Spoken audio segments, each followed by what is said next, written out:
જનતા party Kutch જિલ્લા દ્વારા ભુજ કાર્યાલય કમલમ ખાતે આપણા સ્વતંત્ર પર્વની ઉજવણીના ભાગરૂપે આજે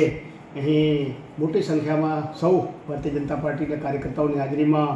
ધ્વજવંદન કરવામાં આવ્યું અને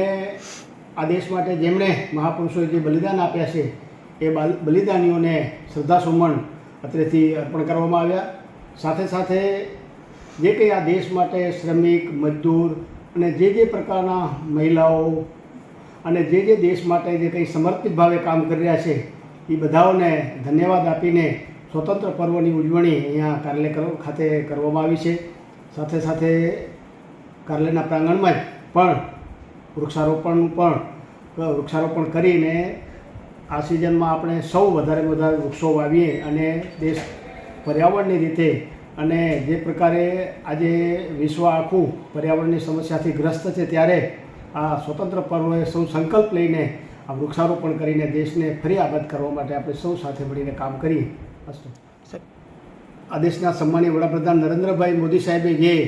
એક પેડ માં કે નામ કરીને આખું અભિયાન ચલાવ્યું છે એમાં એ અન્વયે આખા કચ્છ જિલ્લામાં લાખોની સંખ્યામાં કાર્યકર્તાઓ દ્વારા વૃક્ષારોપણ કરવામાં આવ્યા છે.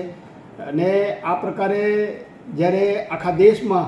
એક માના નામ સાથે જોડીને જે પ્રકારે એ ભાવનાત્મક રીતે વૃક્ષારોપણ કરવામાં આવ્યું છે તો મને વિશ્વાસ છે કે સૌ કાર્યકર્તાઓ જેણે એક માં કે પેડ માના સ્મરણાર્થે યા તો માની યાદમાં યા તો મા હયાત હોય તો એના પ્રેમને લાગણીમાં આવીને જે વૃક્ષારોપણ કર્યું છે એ વૃક્ષારોપણ એ મોટું ઝાડ થશે ત્યાં સુધી સતત એની ચિંતા કરશે. એ ભાવનાત્મક ભાવ સાથે આ એક પેડ માં કે નામ એ અભિયાન અંતર્ગત લાખો વૃક્ષો કચ્છમાં વાવવામાં આવ્યા છે.